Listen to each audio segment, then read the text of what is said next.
Hello friends, welcome to my channel chemical free gardening. ये oxalis है मेरा। ये पर्पल वाला बटरफ्लाई की तरह दिखता है। मौसम थोड़ा चेंज हो रहा है मगर फिर भी ये काफ़ी हद तक अच्छा है। फ्लावरिंग भी कर रहा है। अभी मैं जल्दी वीडियो बनाने लगी हूँ 7 साढ़े 7 बजे ही। तो ये थोड़ा सा खिले हुए फूल नहीं है। अगर थोड़ा और धूप लगेगी हल्की सी तो ये खिल जाएंगे। अभी इनमें एक प्रॉब्लम शुरू हो रही है। ये तो मेरा यहाँ पे इस तरह से देखिए, ये सदाबहार की इधर छाया आ रही है, इधर इससे सपोर्ट मिल रहा है तो इस पर अभी कोहरा नहीं पड़ रहा है। इतना कोहरा तो पड़ता होगा पर इतना नहीं आ रहा है कि बहुत ज़्यादा पड़ रहा हो तो ख़राब हो रहे हो। मगर मैं दूसरा आपको दिखाती हूँ। मैं रिपोर्ट ही करने जा रही थी उससे। मैं अलग अलग कप में लगाने जा रही थी तो मैं आपको दिखा देती हूँ कि वो किस टाइप का हो गया है। देखिए इसकी पत्तियाँ ये गंदी इसलिए हो रही क्योंकि मैंने अभी पेस्टिसाइड का स्प्रे किया था। पेस्टिसाइड का स्प्रे मैंने सभी में किया था। सभी प्लांट में एक साथ कर देती हूँ। सदाबहार भी अब पीले पड़ने लगे हैं क्योंकि सीज़न बहुत बदल रहा है। मौसम काफ़ी ठंडा हो गया, फिर भी हेल्दी प्लांट है, फूल अच्छे आ रहे हैं। और इसी तरह से ऑक्सीलेस जो गर्मियों के प्लांट है, ये भी एक तरह से गर्मियों का ही प्लांट है ऑक्सीलेस भी। पर थोड़ा सा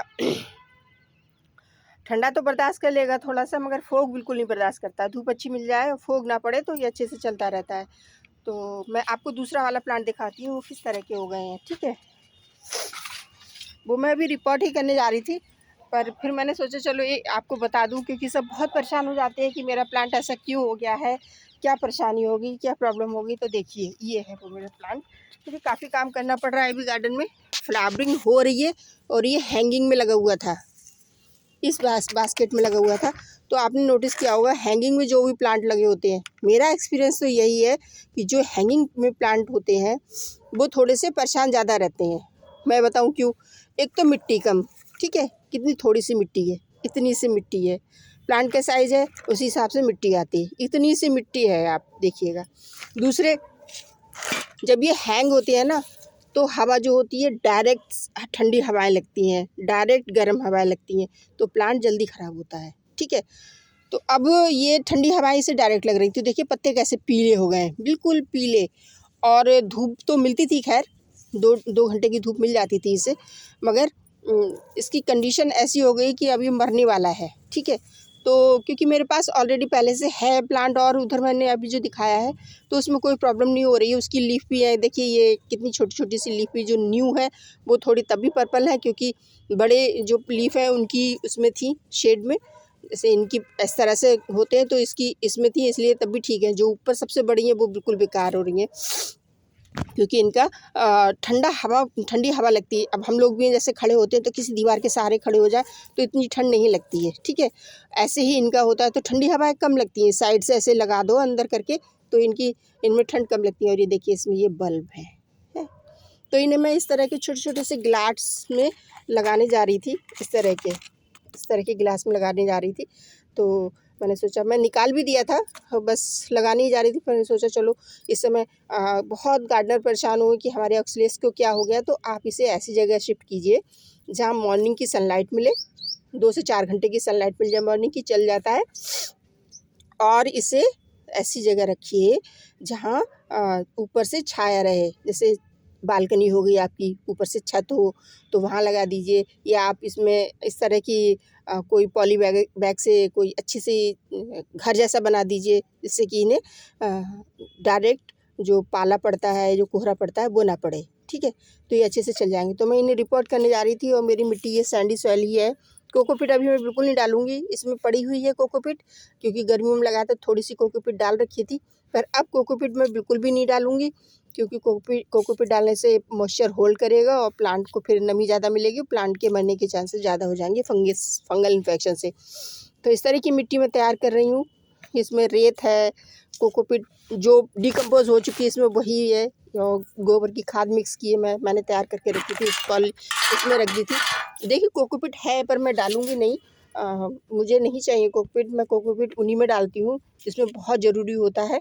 अदरवाइज़ मैं कोकोपीट कम ही यूज़ करती हूँ क्योंकि मुझे कोकोपीट ज़्यादा पसंद नहीं है। एक तो वो खाद का काम नहीं करती, खाद है नहीं, और दूसरे उसमें क्या कहते हैं प्लांट मरने के चांसेस ज़्यादा होते हैं। मैंने ये चीज़ नोटिस की है। इस बार मैंने कटिंग भी बहुत लगाई थी कोकोपीट में पर मुझे समझ में नहीं आई कोकोपीट में लगाना। मैंने सोचा चलो कहीं भेजना होता है तो प्लांट में उसे पूरा डिस्टर्ब करना पड़ता है तो मैं कोकोपीट में ना लगाऊं, पर फिर मैंने निकाल दी। बिल्कुल एक्सपीरियंस मेरा ख़राब रहा, क्योंकि प्लांट में फिर नमी ज़्यादा रहती है, प्लांट प्रॉब्लम करने लगते हैं और अच्छे से ग्रोथ नहीं कर पाते हैं। तो इसलिए मैंने कोकोपीट मिलाना छोड़ दिया है। अब ये हमने लगा दिया, इसका क्राउन एरिया बिल्कुल अंदर नहीं जाना चाहिए। देखिए इसमें स्प्राउटिंग हो रही है, न्यू पत्ते आ रहे हैं, ग्रोथ चल रही है, मौसम सही है अभी वैसे, पर इसमें कोहरा डायरेक्ट ज़्यादा पड़ रहा है। ठीक है, तो इस तरह से हम लगा देंगे और इसमें हम पानी अभी तो अच्छे से डाल देंगे और फंजीसाइड का पानी डालेंगे, ऐसे सिंपल पानी नहीं डालेंगे। जब भी पानी डालें, चाहे आप लिक्विड फर्टिलाइज़र डाल दें पानी की जगह, जब भी आपको लगे मिट्टी ड्राई हो रही है आपके प्लांट की, तो आप इसमें लिक्विड फर्टिलाइज़र डाल दीजिए।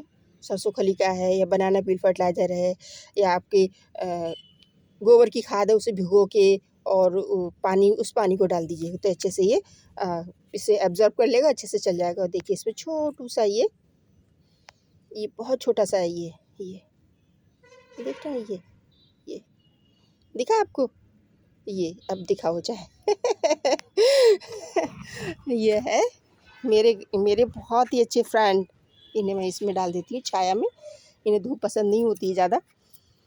तो इस तरह से ये आप रिपोर्ट कर दीजिएगा और ऐसी जगह रखिए, जैसे अब मेरा ये हिबिस्कस है, ठीक है, इसके नीचे मैं रख दूँ तो डायरेक्ट इसमें कोहरा नहीं पड़ेगा।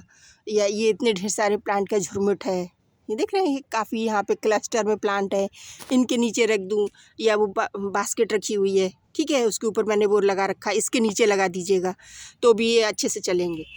वो देखिए, वो जैसे बास्केट है उसके नीचे आप यहाँ पे रख दीजिए, जैसे मैंने मनी ये रख रखा है इसके नीचे, देख रहे हैं आप, इस पर कोहरा बिल्कुल नहीं पड़ेगा। ये मेरा बहुत बुरी हालत हो गई थी इसकी स्पाइडर प्लांट की, तो मैंने ऐसे रख दिया, देख रहे हैं आप, ये अब अच्छे से इसकी पत्तियाँ सही होने लगी हैं और प्लांट न्यू लीव्स आ रही हैं, वो बहुत बड़ी आ रही है। तो इस तरह से आप फोक से बचा सकते हैं, जैसे इसके नीचे मैं रख दूँ, ठीक है, ये इसके नीचे ग्रो बैग है, इतना बड़ा स्टैंड है, इसके नीचे मैं रख दूँ। तो जो फोक से प्लांट बचाने हैं हमें, जितने भी, उन सबको इसी तरह से रखना है। जैसे अब मेरे ये हिमेलिया प्लांट देखिए कितना अच्छा से चल रहा है, और ये भी मरांटा भी, ये भी फोक नहीं बर्दाश्त करता है, मगर इसके ऊपर ये है, देख रहे हैं आप, ये तो ये मैंने स्पेस यहाँ पे ढूंढा है, इस तरह से रख दिया है। तो फोक से इस तरह से अपने प्लांट को बचा सकते हैं। तो फ्रेंड्स, नई जानकारी के साथ, नई वीडियो के साथ फिर मिलेंगे। और मेरे वीडियो को लाइक करो, शेयर करो, चैनल को सब्सक्राइब करो। और ये छोटे छोटे सी टिप्स हैं और छोटी छोटी सी ट्रिक्स हैं, इन्हें आप अपनाएंगे तो आपके प्लांट मरेंगे नहीं। मरता है प्लांट, एक तो हम लोग इमोशनली जुड़ जाते हैं प्लांट से, तो मरता है प्लांट तो बहुत दुख होता है, और फिर महंगे भी मिलते हैं ये प्लांट। मैं एक ही बल्ब लेके आई थी, छोटी सी पॉली बैग में लगा था, ये समझ ली इतना ही था, जैसे ये एक बल्ब है तो इतना ही था। मुझे ये 80 रुपीज़ में दिया था उन्होंने, 100 का बताया था, बहुत मुश्किल से 80s में दिया था, क्योंकि काफ़ी प्लांट मैंने ख़रीदे थे उस समय। पर अब धीरे धीरे, कहते नहीं है, एक्सपीरियंस से सीखते हैं, तो धीरे धीरे अब मैं सीख गई हूँ उसकी केयर करना। पहले मुझे नहीं पता था, मैं ऐसे ही छोड़ दिया था, जहाँ जहाँ रखा था वहीं रखा रहने दिया, क्योंकि मैंने सुना था प्लांट को ज़्यादा इधर से उधर जगह चेंज नहीं करनी चाहिए, मगर अब चेंज करनी चाहिए मौसम के हिसाब से, ठीक है। जो परमानेंट प्लांट है, अब जैसे ये चंपा है, हम इसे नहीं चेंज कर सकते, यहीं रखा रहेगा तो यहीं रखा रहेगा। ये इतने बड़े प्लांटर हम नहीं हटा सकते, मगर हम छोटे छोटे जो प्लांटर हैं, अब जैसे इस हैंगिंग बास्केट में अगर मैं रिपोर्ट भी नहीं करती, रिपोर्टिंग भी मुझे नहीं करना होता, तो मैं इसे ऐसी जगह टांगती जहाँ इसमें डायरेक्ट ठंडी हवाएं नहीं लगे। ठंडी हवाएं लगती है तो प्लांट भी तब भी मुरझा जाता है, जैसे हमारी स्किन ड्राई हो जाती है। अभी मैं छत पे हूँ, मेरे हाथ कैसे हो गए, श्रिंक हो गए हैं, अजीब से हो रहे हैं। तो इसलिए पानी कम डालिएगा। पानी जैसे अब हम अपने शरीर पे, अब हम हाथों को बार बार पानी में डालेंगे तो हमारे हाथों की नमी निकलती जाएगी, तो इसलिए इसी तरह से इनका होता है। आप धीरे कम पानी डालिएगा, मेरे ये 3-4 दिन पहले पानी डाला होगा, तो लिमिटेड पानी डालिएगा। जब आपको लगे इसकी मिट्टी बिल्कुल ड्राई होने लगी है, सूखने लगी है, तो लिमिटेड पानी डालिएगा, ज़्यादा पानी डालने की ज़रूरत ही नहीं है इस समय।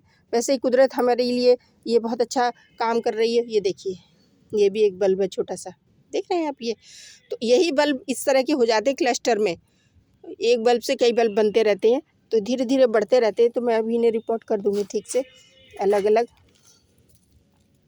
और जब बड़े हो जाते हैं तो काफ़ी ज़्यादा बड़े तो नहीं होते हैं, जैसे आप कहो कि एमर लिली वगैरह की तरह बल्ब हो जाते हैं, तो वैसे नहीं होते हैं, मगर हाँ बल्ब हो जाते हैं, अच्छे होते हैं, हेल्दी होते हैं बल्ब।